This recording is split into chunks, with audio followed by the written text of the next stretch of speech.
এই আতা ফুলগুলো আমাদের গাছের আতা ফল। আর আমার শাশুড়ি এই গাছটা লাগিয়েছিল।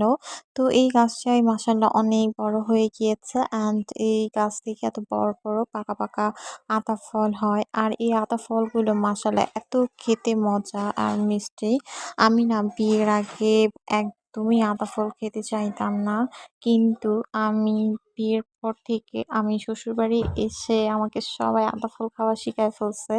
এখন আমার আতা ফল পছন্দের ফলের মধ্যে একটা। আমি খুবই, খুবই মজা করে খাই। আর এত বেশি ভালো লাগে আমার কাছে এখন আতা ফল। আর এই যে এই আতা ফলগুলো এত বেশি মিষ্টি হয় আর একদমই পুরো পাকা মানে গাছ পাকা আতা ফল তো এর জন্য এত বেশি মজা লাগে আমার কাছে যে আমি এখন আতা ফল দেখলে পাগল হয়ে যাই। এই যে এই আতা ফলগুলো কিন্তু অ একদিন রেখে তারপরের দিন হচ্ছে আমরা খেয়েছি। আর এই যে দেখো তারপরের দিন একদম পেকে টসটসা হয়ে গিয়েছে।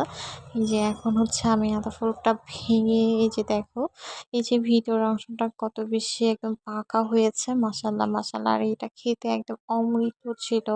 আমি তো একদম মজা করে খেয়েছি। আর এই যে আমি চামচ দিয়ে খাচ্ছিলাম। আর আতা ফলে এত পরিমাণে পুষ্টি আর ভিটামিন, এটা খেলে খুবই ভালো শরীরের জন্য। তো এখন আমার পছন্দের ফলের মধ্যে একটা।